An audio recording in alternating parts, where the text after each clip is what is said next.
Senior IPS ओहदेदार mister B Shivdhar Reddy ने आज तेलंगाना के नए डायरेक्टर जनरल ऑफ पुलिस हैसियत से अपनी जिम्मेदारी हासिल कर ली। लकड़ी का पुल पर डीजीपी ऑफिस में मुनाक़दा तकरीब में शिवधर रेड्डी ने अपनी जिम्मेदारी संभाली। कई सीनियर आईपीएस ओहदेदारों और दूसरों ने मिस्टर शिवधर रेड्डी को नई जिम्मेदारी पर मुबारकबाद पेश की। जायजा हासिल करने के बाद मीडिया से बात करते हुए उन्होंने कहा कि वो रियासती हुकूमत से अपील करेंगे कि महकमा पुलिस में मखलूआ जायदादों पर तकर्रुरात का अमल तेज किया जाए ताकि रियासत भर में निफाज कानून को यकीनी बनाया जा सके। मुजवज़ा मजालिस मुकामी इंतखाबात की तैयारियों के ताल्लुक से उन्होंने कहा कि रियासती पुलिस मुस्तहकम है और ज़िमनी सतह पर टेक्नोलॉजी का बेहतर इस्तेमाल करते हुए इंतखाबात के पुरसुकून इनेकाद को यकीनी बनाएगी। बाएं बाजू की तकरीबकारी के ताल्लुक से नए डीजीपी ने कहा, हाल ही में माविस्ट कायदीन ने भी हथियार डालने के इरादे जाहिर किए हैं। हम इनसे अपील करते हैं कि वो कौमी धारे में शामिल हो जाएं और तशद्दुद का रास्ता तर्क कर दिया जाए। उन्होंने कहा कि माविस्टों का नजरिया अब नाकाम हो चुका है। తెలంగాణ ప్రజలకు కూడా పోలీస్ డిపార్ట్మెంట్ నుంచి దసరా పండుగ శుభాకాంక్షలు। మొదటగా నేను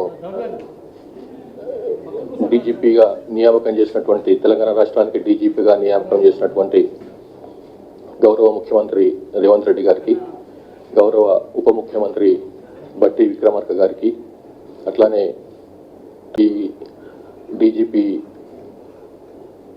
నియమించినందుకని చెప్పి వారు ఏ ఉద్దేశంతో ఏ లక్ష్యాలతో నియమించారో ఆ ఉద్దేశాలని తెలంగాణ అభివృద్ధి కోసం అని చెప్పి తెలంగాణ పోలీస్ శాఖ హెడ్గా తప్పకుండా నిర్వహిస్తారని చెప్పి నేను చెప్తున్నాను.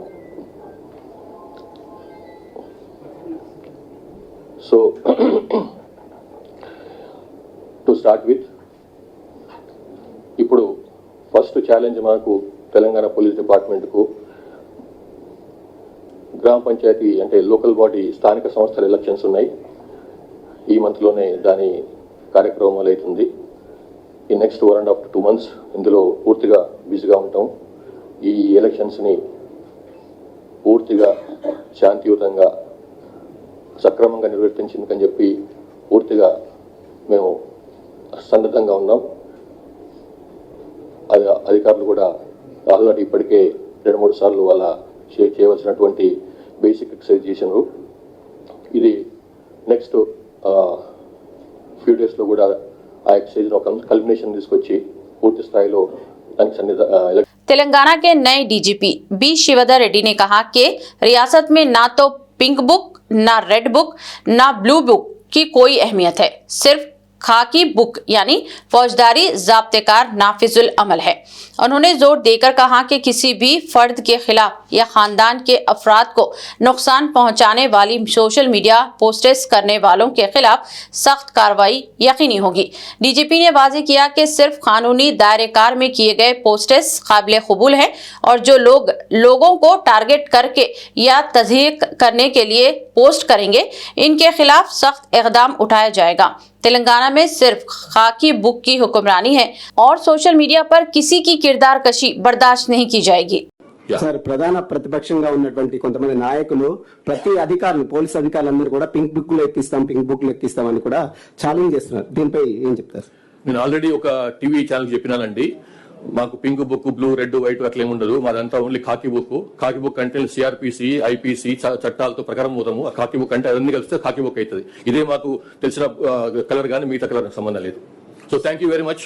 సార్, సోషల్ మీడియాకి సంబంధించి ఇటీవల చాలా పోస్టులు వైరల్ గా మారుతున్నాయి. వారిపైన మీరు కఠినమైనటువంటి అంటే పీడీ యాక్ట్ లాంటి కేసులు పెడతామని చెప్పేసి అని ఒక ఇన్ఫర్మేషన్ వస్తుంది. అది ఎంత? అట్లనేం లేదు, అట్లా తెలుసుకుంటాను మరి. కానీ ఒకటే, సోషల్ మీడియా సంబంధించి ఇంతకుముందు కూడా చెప్పినాను నేను, వాళ్ళు వేరే వ్యక్తుల యొక్క శీలహననం చేయకుండా, క్యారెక్టర్ అసాసినేషన్ చేయకుండా, వాళ్ళ గురించి అబద్ధాలు మాట్లాడకుండా, వాళ్ళ గురించి ఇష్టం వచ్చినట్టు వాళ్ళ ఫ్యామిలీ మెంబర్స్ గురించి, వాళ్ళ ఫ్యామిలీ గురించి, వాళ్ళ వ్యక్తిత్వం గురించి అడ్డం రాస్తే మాత్రం తప్పకుండా యాక్షన్ ఉంటుంది. అట్లా కాకుండా ఫేక్ న్యూస్ అది కూడా చేయొద్దు. ఓన్లీ థింగ్ ఏంటంటే వాళ్ళు with in 4 walls of constitution లో ఏం రాసుకున్నా, ఏం విమర్శ చేసుకున్నా, ఏ సద్విమర్శ చేసుకున్నా, ఏ కన్స్ట్రక్టివ్ విమర్శ చేసుకున్నా, ఎట్లాంటి నిర్మాణాత్మకమైనటువంటి క్రిటిసిజం చేసినా కానీ దానికి మాకు మన నుంచి ఎట్లాంటి ప్రాబ్లం ఉండదు. కానీ అది దారి తప్పి అది నేరంగా మారితే మాత్రం తప్పకుండా విల్ ఎంటర్.